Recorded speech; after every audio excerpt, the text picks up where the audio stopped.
اللہ الرحمن الرحیم نحمد و نصلی علی رسولہ الکریم اما بعد وعن ابن عباس رضی اللہ تعالی عنہ سہل ابن سعد الساعدی رضی اللہ تعالی عنہ قال مر رجل على النبي صلى الله عليه وسلم فقال لرجل عنده جالس ما رأيك في هذا فقال رجل من أشراف النفس هذا والله حري إن خطب أن ينكح وإن شفع أن يشفع فسكت رسول الله صلى الله عليه وسلم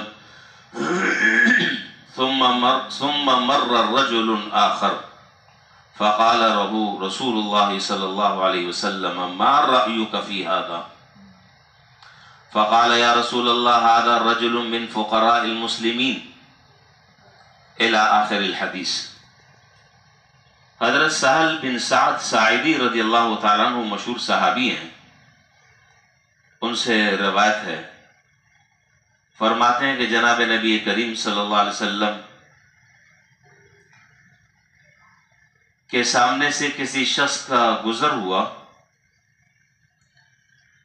تو ایک صاحب آپ کے پاس بیٹھے ہوئے تھے۔ ان صاحب کا نام یہاں اس روایت میں تو نہیں ہے، حدیث کی دوسری کتابوں میں ہے کہ وہ بیٹھنے والے جو صاحب تھے وہ حضرت ابو ذر غفاری رضی اللہ تعالیٰ عنہ تھے۔ وہ بیٹھے ہوئے تھے، آپ صلی اللہ علیہ وسلم نے ان سے پوچھا کہ یہ جو آدمی بھی ہمارے پاس سے گزرا ہے، تمہاری اس آدمی کے بارے میں کیا رائے؟ انہوں نے جواب دیا کہ یہ تو شریف لوگوں میں سے ہے، اللہ کی قسم یہ تو آدمی ایسا ہے کہ کسی عورت سے پیغام دے تو نکاح اس کا ہو جائے، اور اگر کسی کی سفارش کر دے تو اس کی سفارش قبول کی جائے۔ آپ صلی اللہ علیہ وسلم یہ سن کر خاموش ہو گئے۔ بعد میں ایک اور شخص گزرا آپ کے سامنے سے، آپ نے اس کے بارے میں فرمایا کہ اچھا اس آدمی کے بارے میں تمہاری کیا رائے ہے؟ اس نے کہا کہ اللہ کے رسول، فقراء مسلمین میں سے یہ ایک شخص ہے، کمزور شکستہ حال آدمی ہے، کہیں پیغام دے تو نکاح نہیں ہوگا، کسی کی سفارش کرے تو سفارش قبول نہیں ہوگی، اور کوئی بات کسی مجلس میں کرے تو اس کی کوئی بات سننے والا نہیں ہوگا، اس لیے کہ یہ بہت معمولی درجے کا آدمی ہے۔ اس پر جناب نبی کریم صلی اللہ علیہ وسلم نے فرمایا کہ یہ اس جیسے دنیا بھر کے انسانوں سے یہ شخص بہتر ہے،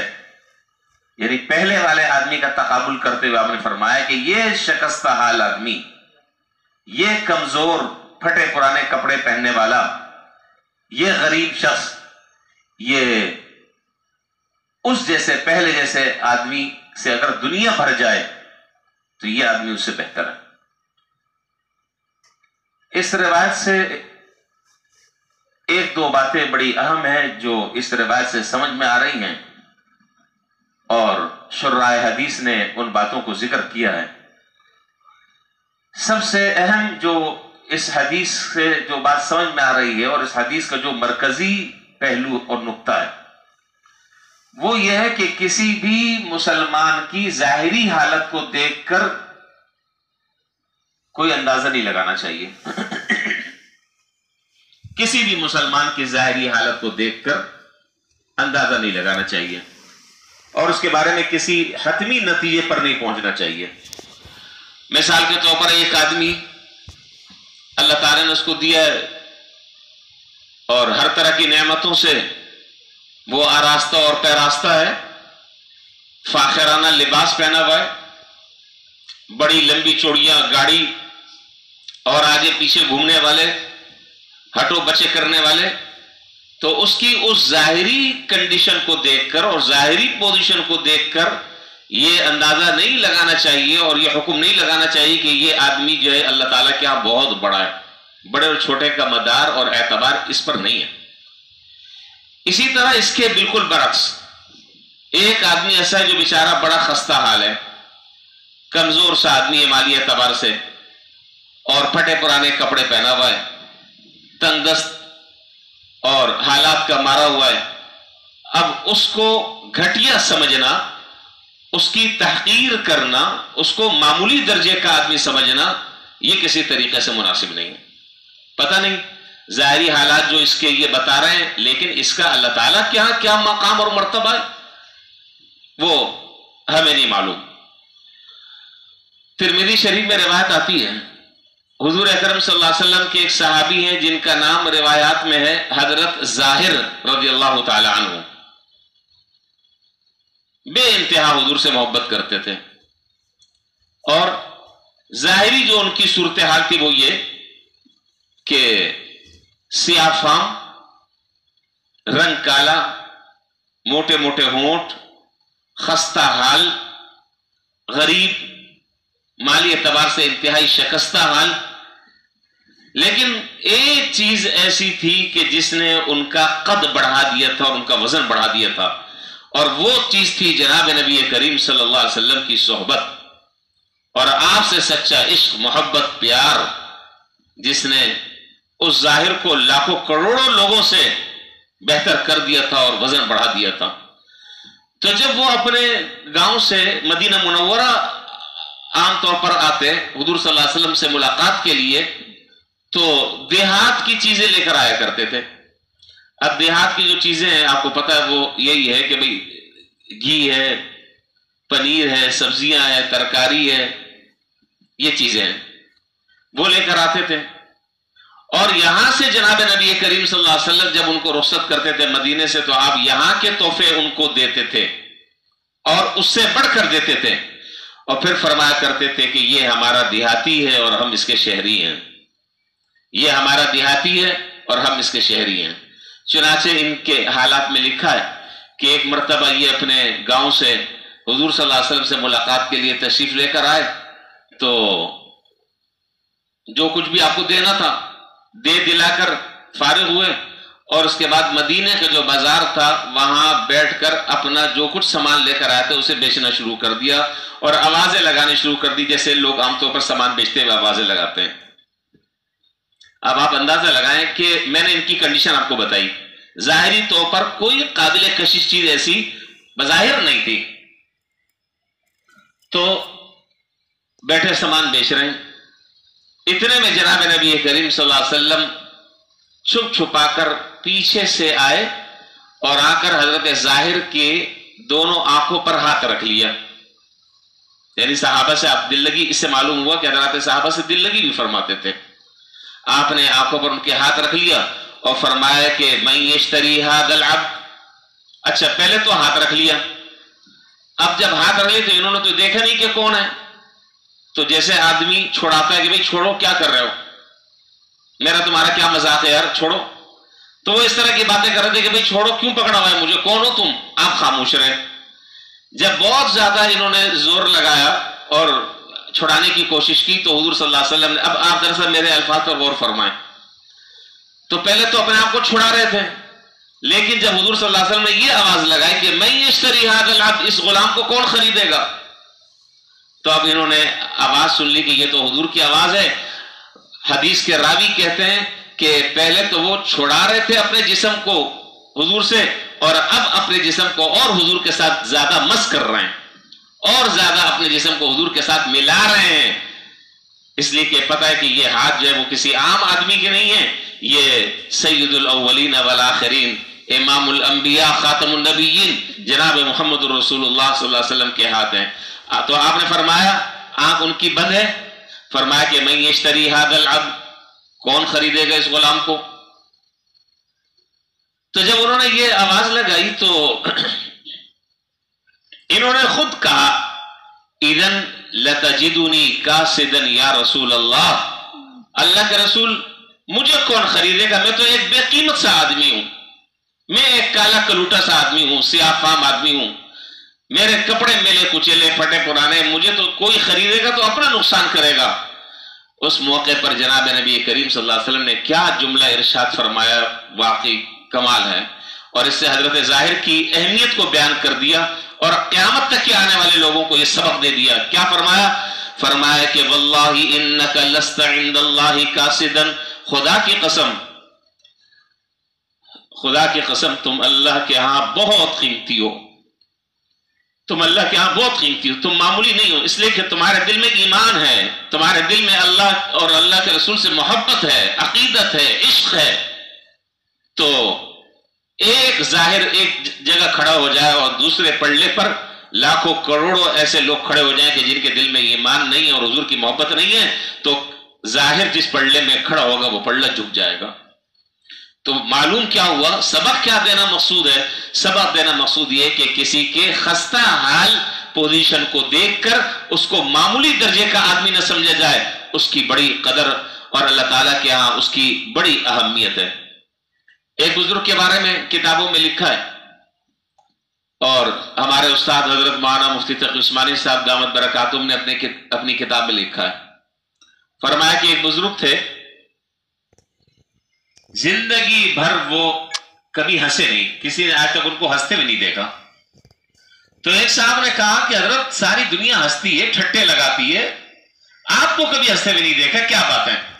فرمایا کہ میاں قرآن کریم کی ایک آیت جو ہے وہ نظر سے گزری ہے، اور اس آیت میں یوں ہے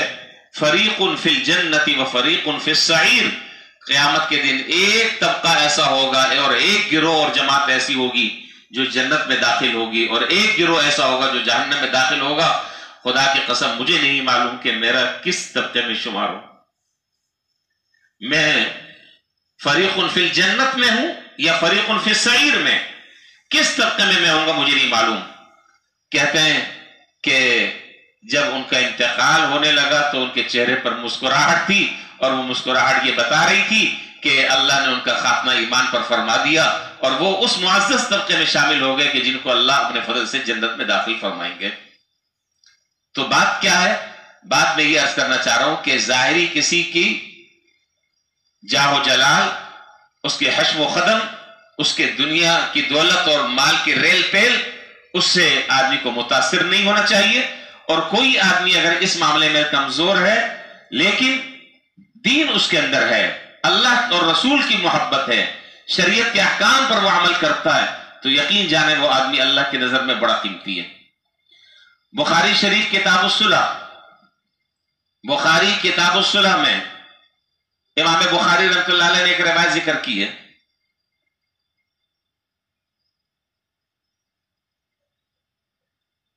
ایک خاتون ہے جو حضرت انس رضی اللہ تعالیٰ عنہ کی پھپھی ہیں، ربیع بنت نظر ان کا نام ہے، ربیع بنت نظر۔ تو ان کی ایک خاتون سے لڑائی ہو گئی، لڑائی جیسے مردوں میں ہوتی ہے تو عورتوں میں بھی ہوتی ہے۔ انہوں نے دوسری عورت کا مکہ مارا اور دانت توڑ دیا، مکہ مارا دانت ٹوٹ گیا۔ اب جس عورت کا دانت ٹوٹا اس کے جو وہ رسا ہیں وہ ان کے پاس آ گئے، انہوں نے کہا کہ ہمیں قصاص چاہیے، اس لیے کہ دانت کا بدلہ دانت ہے۔ ان النفس بالنفس والعین بالعین والانف بالانف والاذن بالاذن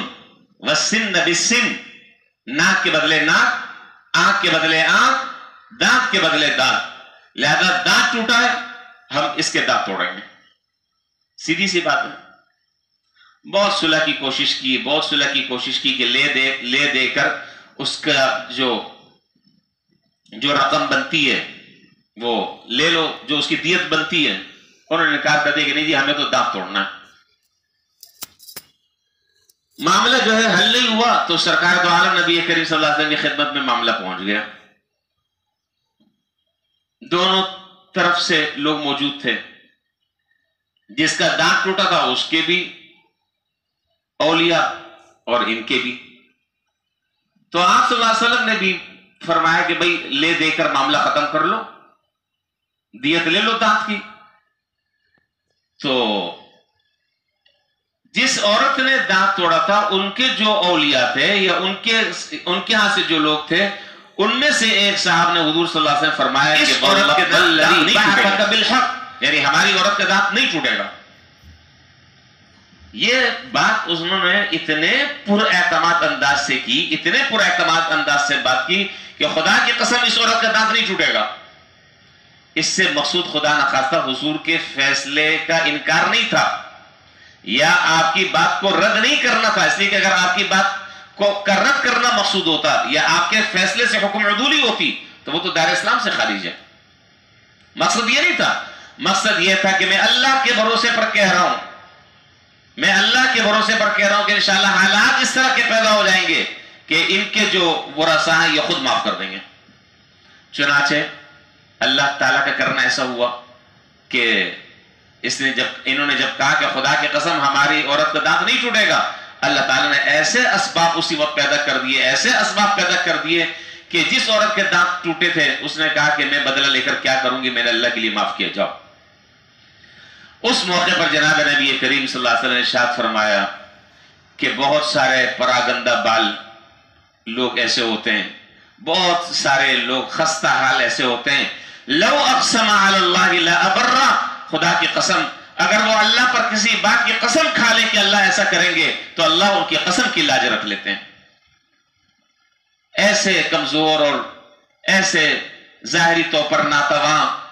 مفلوق الحال اور خستہ حال ہوتے ہیں کہ اگر وہ اللہ پر کسی بات کی قسم کھا لیں تو اللہ ان کی قسم کی لاج رکھ لیتے ہیں۔ ظاہری حالات اور ظاہری کنڈیشن ایسی نہیں ہوتی لیکن اللہ ان کی قسم کی لاج رکھ کر ایسا ہی کر دیتے ہیں جیسا کہ وہ کہتے ہیں۔ تو بھائی اس روایت کا خلاصہ میں نے 2-3 آپ کو واقعات بھی سنا دیے اور حدیث بھی سنا دی۔ خلاصہ ساری باتوں کا یہ ہے کہ کسی آدمی کے ظاہری خستہ حال کو دیکھ کر اس کو معمولی درجے کا نہ سمجھا جائے۔ اور آپ کو معلوم ہے کہ قرآن کریم نے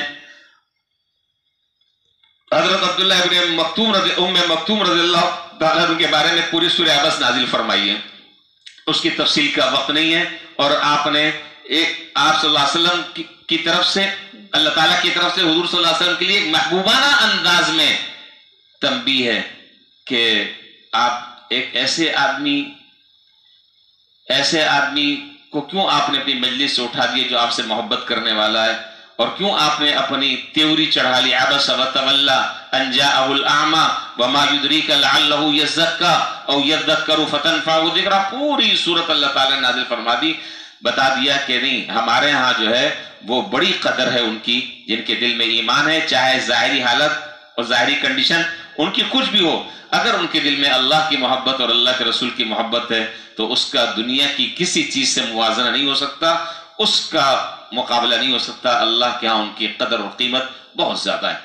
اور حضور صلی اللہ علیہ وسلم وہ دعا بھی فرمایا کرتے تھے، وہ دعا آپ بھی یاد کر لیں، اللہم احیینی مسکینا وَأَمِتْنِي مِسْكِينًا وَاحْشُرْنِي فِي زُمْرَةِ الْمَسَاكِينَ۔ یہ بڑی اہم دعا ہے جو مناجات مقبول میں بھی ہے اور حدیث کی دوسری کتابوں میں بھی ہے۔ اس دعا کو یاد کرنا چاہیے اور اس دعا کو پڑھنا چاہیے۔ اللہم احیینی مسکینا، اے اللہ مجھے زندہ رکھ مسکینوں کے ساتھ، وَأَمِتْنِي مِسْكِينًا،